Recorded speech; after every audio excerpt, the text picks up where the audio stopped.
Motherhood is not an obstacle to worship. It can be one of the greatest pathways toward it. And so when you live with this awareness, every diaper change, every meal, every bedtime becomes an act of devotion. And that's the beauty of being a servant of Allah subhanahu wa ta'ala.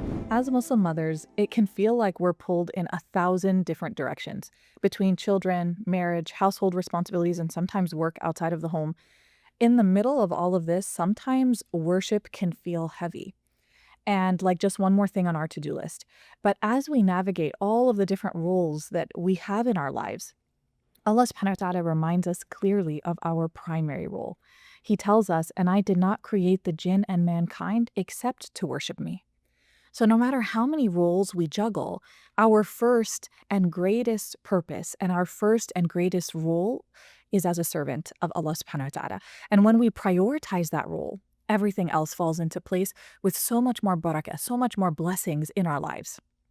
Allah subhanahu wa ta'ala also warns us in the Quran where he says, "O believers," and he's talking to us here, where he says that indeed some of your spouses and children are enemies to you, so beware of them. And so you might hear this verse and you think to yourself, how can the people that I love so deeply, some of the people I love most in the world, how could they possibly be my enemies? And so how can that happen? It's through us. It's what we do. If we give them precedence over our true core identity as servants of Allah subhanahu wa ta'ala, they are getting in the way of our primary purpose.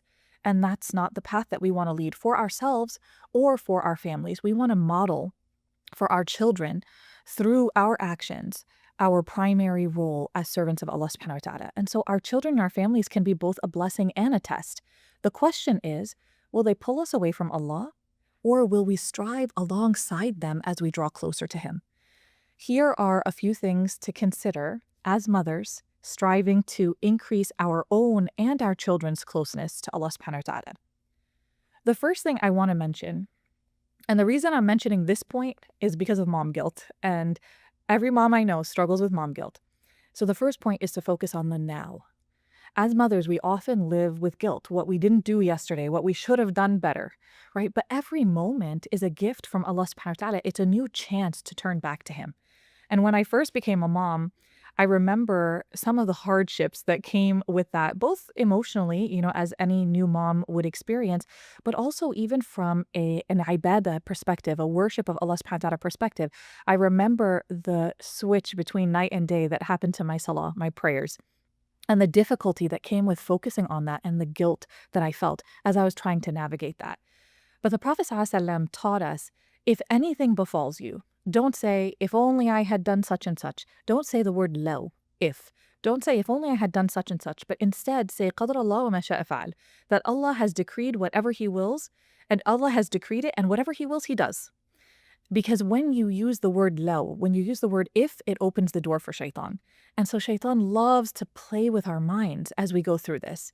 So instead of dwelling on the fact that maybe you missed your Quran reading yesterday, or the last week, the difficulty that you had in focusing on salah, ask yourself, what can I do now?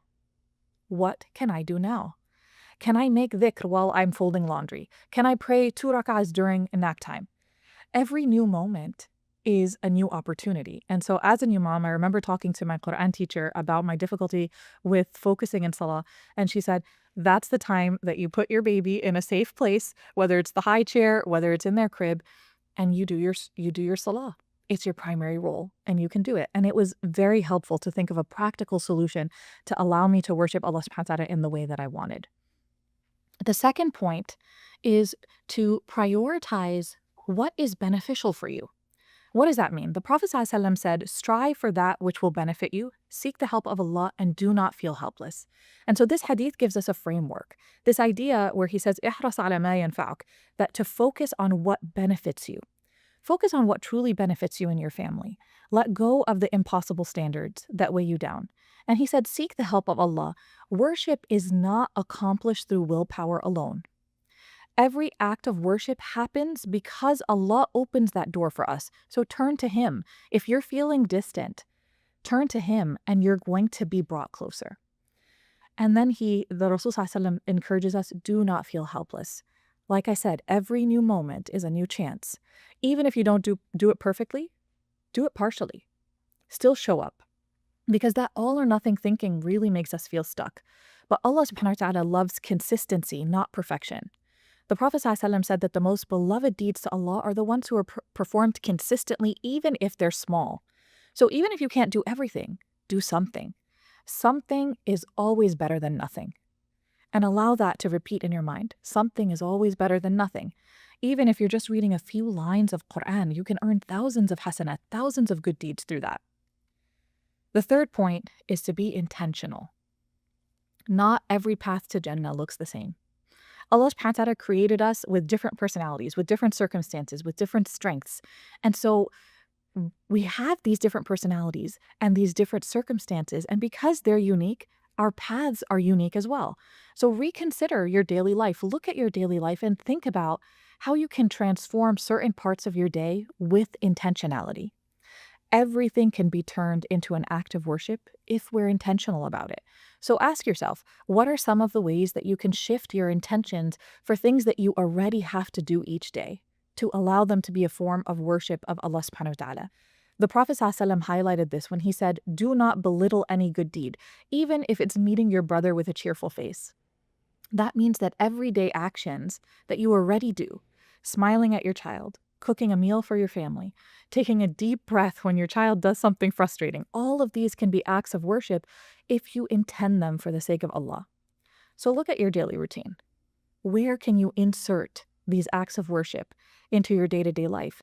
Maybe when you're on school runs, picking up or dropping off your kids, that can be a time to listen to Quran. Or maybe a phone call with your mother can become intentionally an act of maintaining ties of kinship. Maybe during your difficult moments, could those become reminders to turn to Allah subhanahu wa ta'ala making dua or with gratitude? With intentionality, everything can become an act of worship to Allah subhanahu wa ta'ala.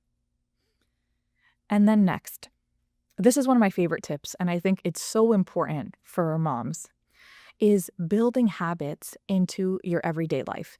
Because willpower fades, but habits really last. So attaching worship to things that you already do. So for example, when you're doing the dishes, which is never ending for moms, make dhikr. And once you start to consistently associate doing the dishes with dhikr, as soon as that water opens at the sink, as soon as your hand touches one of those dishes, your tongue will go because it becomes a habit. Playing Quran, listening to Quran as you cook, as you drive, using moments of stress to turn to Allah subhanahu wa ta'ala, all of these different things, when you are already doing something, attach a habit onto it and realize that every moment is an opportunity to shift away from the monotony of daily life and to remember Allah subhanahu wa ta'ala and remember your purpose as a servant. And so my sisters who are navigating motherhood, trying to be worshipers of Allah subhanahu wa ta'ala, remember that Allah subhanahu wa ta'ala created us for worship. It's our primary and ultimate role. Don't allow your family life to distract you from Allah. Instead, allow it to be a means of drawing closer to Him. Focus on the present moment and what you can do now, not regrets about the past. Prioritize what truly benefits you and know that you're doing all that benefits you with the help of Allah subhanahu wa ta'ala. Be intentional and transform your everyday actions into forms of worship and build habits that keep your heart connected to Allah subhanahu wa ta'ala throughout the daily tasks that you're already doing. Motherhood is not an obstacle to worship. It can be one of the greatest pathways toward it. And so when you live with this awareness, every diaper change, every meal, every bedtime becomes an act of devotion. And that's the beauty of being a servant of Allah subhanahu wa ta'ala.